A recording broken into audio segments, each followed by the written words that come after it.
Thank you so much, especially the news people that are here, for taking your time to come and give us a good coverage regarding the National Christian Council. We have invited Reverend Dr. Sam Paul to be with us, particularly for the college graduation. And we also decided to have a press conference to let the people of Nagaland and Northeast India know the ministry that the National Christian Council is involved in. So, with great joy, it's my honor to once again welcome Reverend Dr. Sam Paul in our midst. So I would like to give the rest of the time to him to give us detailed information regarding the National Christian Council ministry. Dr. Sam Paul. Thank you, Dr. Thangdamo. It's a joy to be here, friends, in Dimapur and meet with you all, and then through you speak to the friends and the citizens of Nagaland and Northeast India. I am the founder president of National Christian Council, a body that is serving in 24 states of India, including Nagaland. And we have divided our activities into 17 wings, beginning with prayer wing, women's wing, legal, professionals, children, and all that.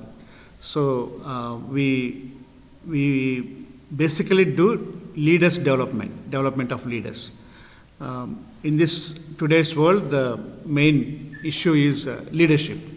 Whatever we do, wherever we go, either in politics, home, institutions, church, NGOs, government, departments, proper leadership is lacking. If there is good leadership, delivery of results will be there. So we are developing leaders in all these chapters of districts, state, national, and wings in NCC. The purpose of my coming here is basically tomorrow the Eastern Bible College, EBC, is having their 48th graduation of bachelor's and master's. 33 of them are graduating. I am invited as a keynote speaker. So the two issues that I want to highlight this today with you is, first of all, we want to, as National Christian Council, national body of whole of India, now in Gulf and in US and Europe also, we want to, through you, declare today that EBC, Eastern Bible College, is an integral part of National Christian Council's training, because Reverend Thangdamo, who just spoke, he is the principal here and for a long time, and then also is in the NCC as a national training director. So we want to highlight this. Though we are in the forest part, northeast part, we want to say that this college, any from anywhere, from Chennai or Bangalore, Andhra Pradesh, Telangana, Maharashtra, anywhere, NCC leaders can send or join their cadres here to be trained. So we want to, I want to appreciate and honor or acknowledge that this is a great honor for this college, that we are declaring it as an official integral part of National Christian Council for the whole of the country. And Reverend Thangdamo, the National Training Director, devising many schemes of training, proper training in different wings and in different focuses. The second main thing is the Northeast peace process that is pending, especially the Nagaland peace process too. I just asked my friends, Reverend Wanpong, the General Secretary of the state, Nagaland, he is in Christian Forum also, Naga Christian Forum and other organizations, and Dr. B.P. Philip, who is the intellectual wing president of the National Wing Nagaland state. We were speaking over the table, and I was asking how long the Naga peace process has been going on, and they said, he was telling almost 70 years. We are just waiting. And the last time they said solutions, if you vote us, and we voted, and they came to power, but no solutions came. And so this is the situation. So I have worked in for the Northeast several times. Briefly, 1 or 2 minutes, I'll tell about them. 5 Northeastern girls were trafficked to Malaysia, and I went to the Malaysian ambassador in Delhi, sat with him for half an hour, spoke, made him call, and then they were released. We had a Methodist church in Malaysia host them for 1 week, and then they came back. And I was in Imphal that time, Manipur, and it was highlighted. You can go back and Google trafficked girls from Malaysia come back. That time I was leading an organization called Northeast Helpline. You might have heard them. It's very much in the news. It's on the internet. You can Google Northeast Helpline. I was one of the leaders there, in the main core leadership. All the Northeasterners that were staying in Delhi, Bangalore, Hyderabad, Chennai, in different parts of India, if they had any problem, we asked them to call us, especially Delhi. Lots of girls had difficulties and they went to studies. They were looked as easy prey or easily available, that kind of attitude. Some of them were beaten to, even 1 or 2 died also. So the point I'm making here is Northeast Naga peace process or Northeastern development.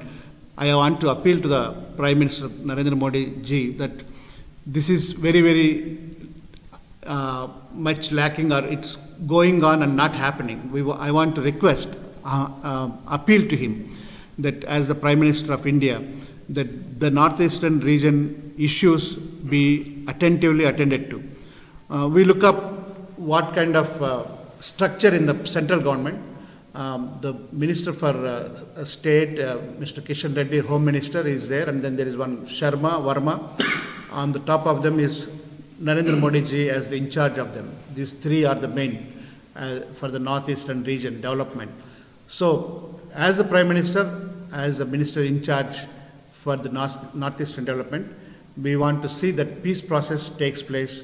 And earlier I was telling about the difficulties of Northeast region, people outside of Northeast. If the peace process is speeded, is hastened, then there will be development. There will be infrastructure, and there will be job creation, wealth creation. Migration will stop. Migration will not be a necessity. So I appeal to the Prime Minister on behalf of the National Christian Council, Nagaland here, as through you, that, sir, please hasten this process and see that peace is restored, and all the parties. We were told that the interlocutor is making meetings, very wonderful, and bring to a conclusion positively, collectively, and with networking and with cooperation, not by any force or anything. So don't take it light. You have taken enough years, long process. So much time has gone. Many Northeasterners had to leave to find livelihood and jobs and to make a living. So we want to appeal to the Honorable Prime Minister in a very sincere way that take it serious. I also saw the budget that was allocated. Only last year's budget is available. Recent budget is not available. 50,000 crores or 55,000 crores. Very, very wonderful.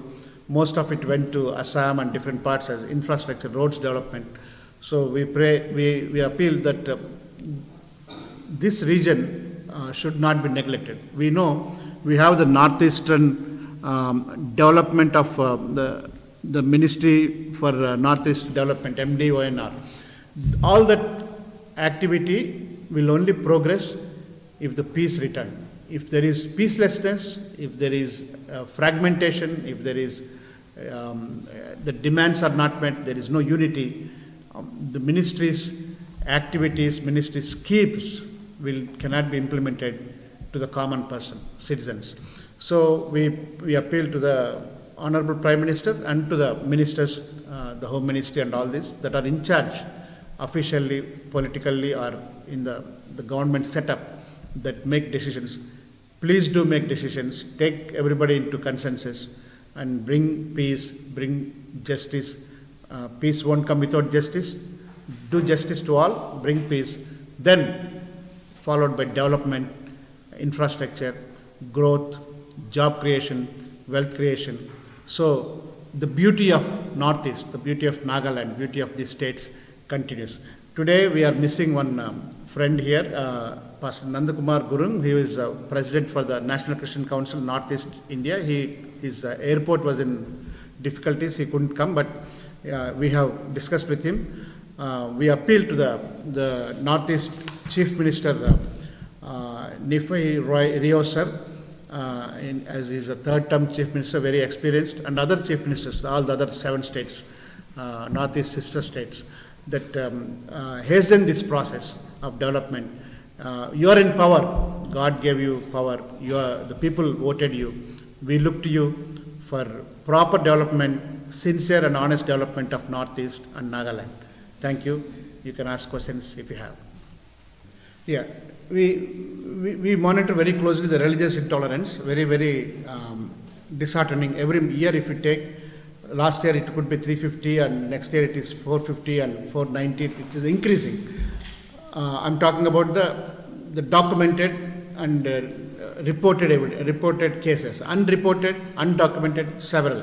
So rightly pointed out, religious intolerance is increasing, and this is very, very dangerous trend.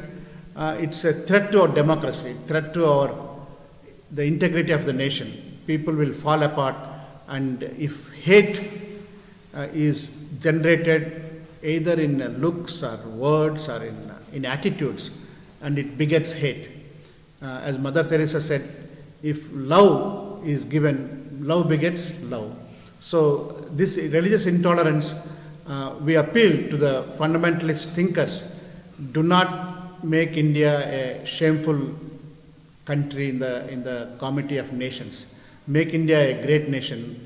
The great tradition of the religious tolerance, the great tradition of universal brotherhood, Vasudhaiva Kutumbakam. You are violating the ethos of India. You are violating,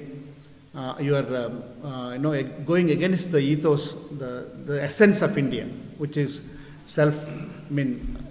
accepting all religions, going forward together.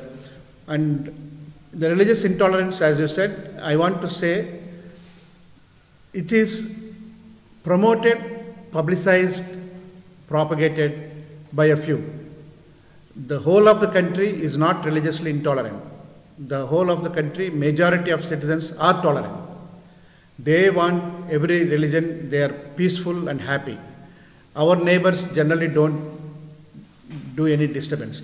But a tiny group of people that make a big issue, sadly some of the media join them, and some of the politicians join them, some of the police join them. Not all. Majority are not joining them.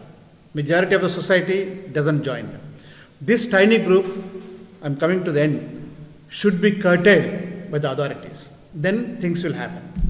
It can be curtailed if they take stern actions. If they leave it, this tiny group will increase, keep on increasing, and they will permeate, they will go into the society, and opinions of many neutral and those that are good people also will be changing because of not controlling the tiny group that spreads hatred, that spreads venom against one another, that spreads falsehood that Christians are forcibly converting, and Christians are that, Muslims are this.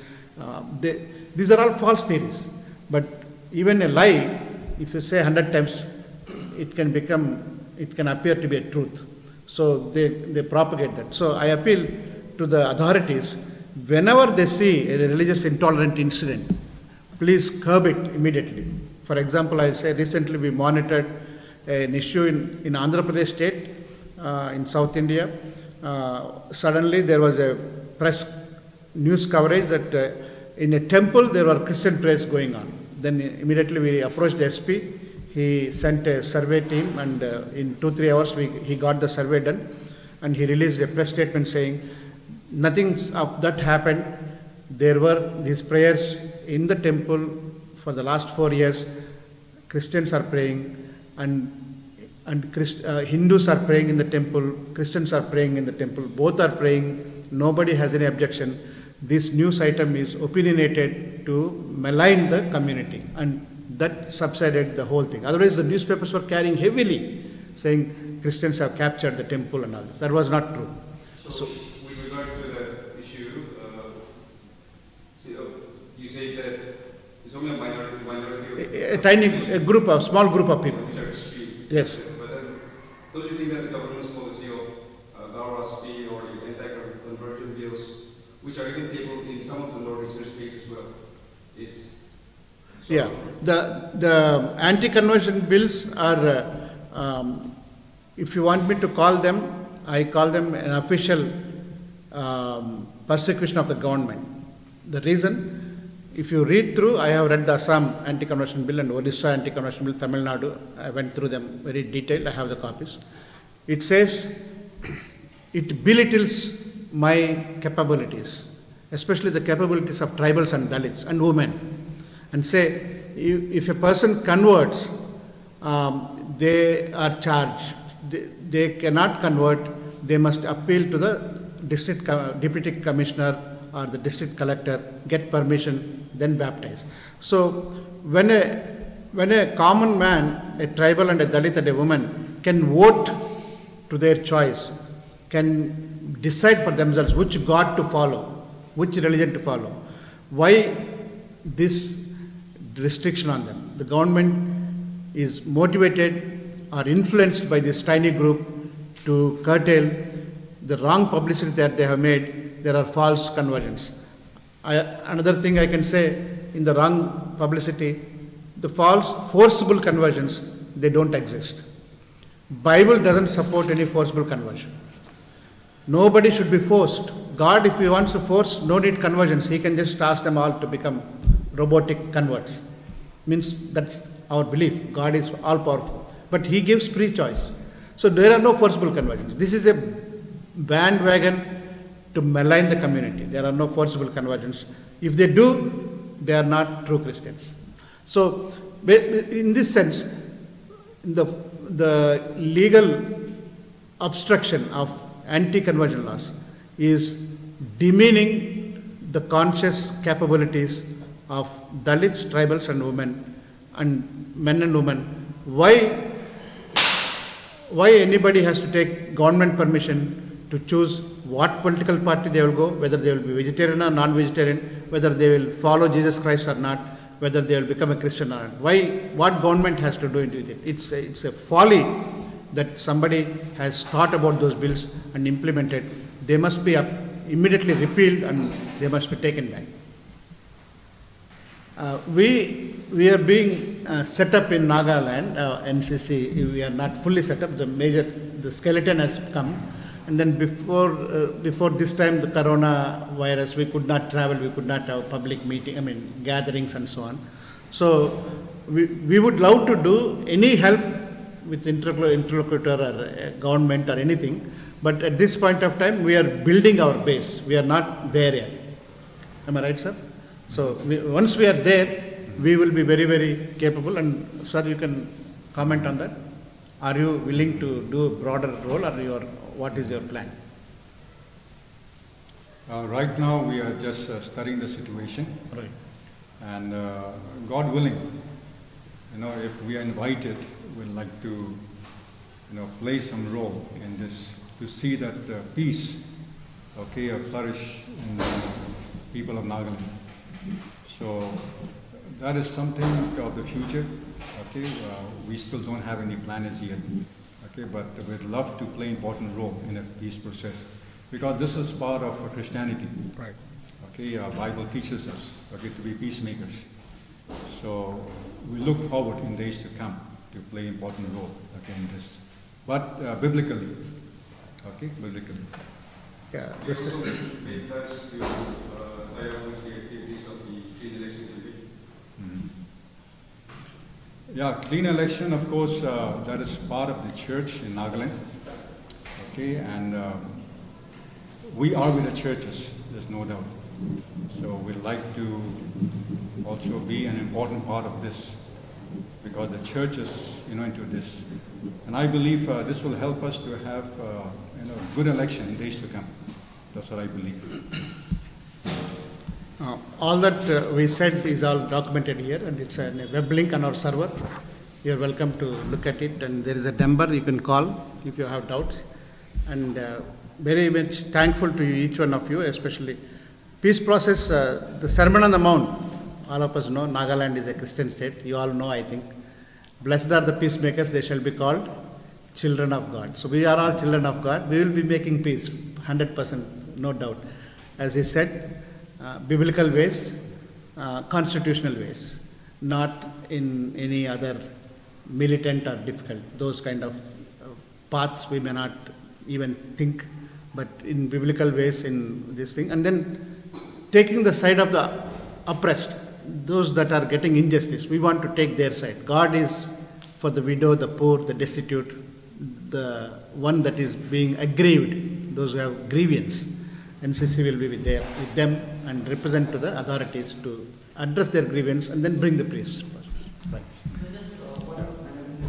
So once NCC is set up properly in Nagaland, so what are your objectives going to be? What are going to be or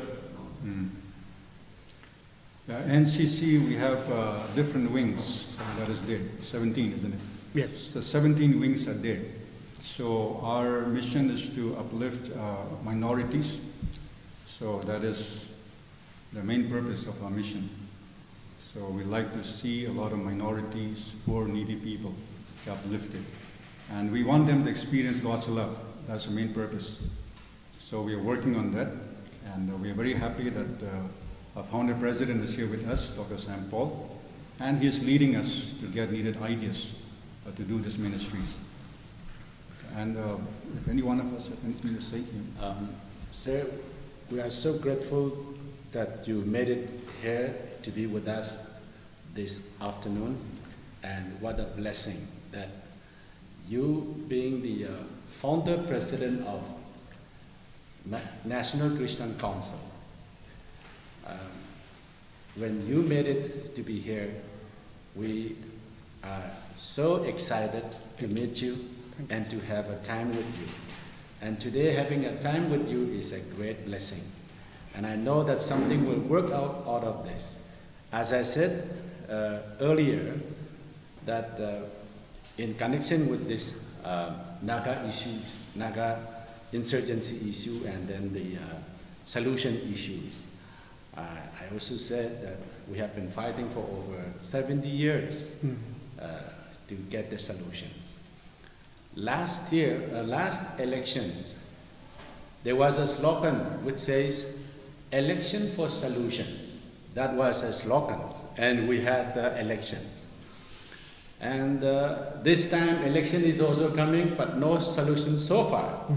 And so my question to you, or my just asking to you is, whether this time election will be a solution first and election, or again, election for solution. This is what I really concerned about. Naga really need solutions. And so, as you are, so closely associated with our Prime Minister Narendra Modi, whether you have a voice to say about this solution first for the Naga people, and then the elections.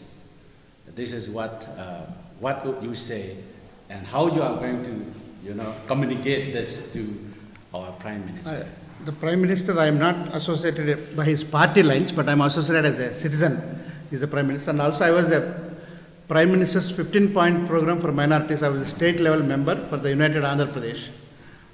That GIVO is still there. If you go to Telangana archives, look for Sam Paul, my government order will come. I was the member there. That time, 24 states, in every district, collectors and SPs, I could write and ask for any issues that have and represent to the PMO, Prime Minister's office.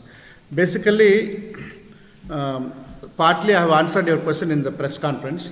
Long time has gone on. Prime Minister, sir, please involve. Please do something. That is what.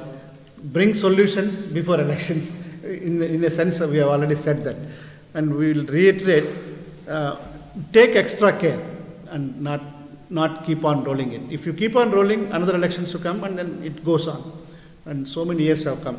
And the development I have observed, there is much more to do. There is much more, the infrastructure, the growth of the place, of the state, accessibility, the transportation systems, the technology bringing to closer to people. I mean, of course, the phones are all, we are all using them, not that, but much more to the remote areas.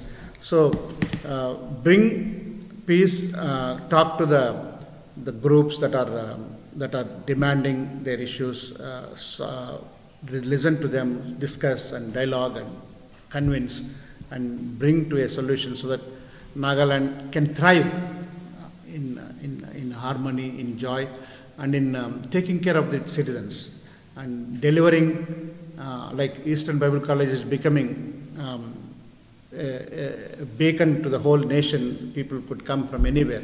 That's a pride. So make it proud that many Northeast youngsters and girls, boys, or Naga brothers, sisters will become IAS, IPS, and businessmen and become leaders in their field of maybe music, maybe technology, or maybe business, multinational companies. Why not? Why only they have to go migrate and look for a small job? Why not they dream bigger? So if these things happen, the peace returns, the 50,000 crores and different budgets will come into force and schemes. In the 100, 200, 1,000, a 50, 60 will emerge into the cream of the place, and then if they have a heart, they can further develop the place. So it's time. It's time. We really appeal through you, that Honorable Prime Minister takes time, his office, his deputies, the in charges, the IAS, the senior officers that are in charge of Northeast, really look into it and make a time-bound peace process, Nagaland and for Northeast. Thank you all. Piles Care Center, address Burma Camp Walford Road, opposite Police Point, Dimapur. Contact number 9863758600, 690-971-7178.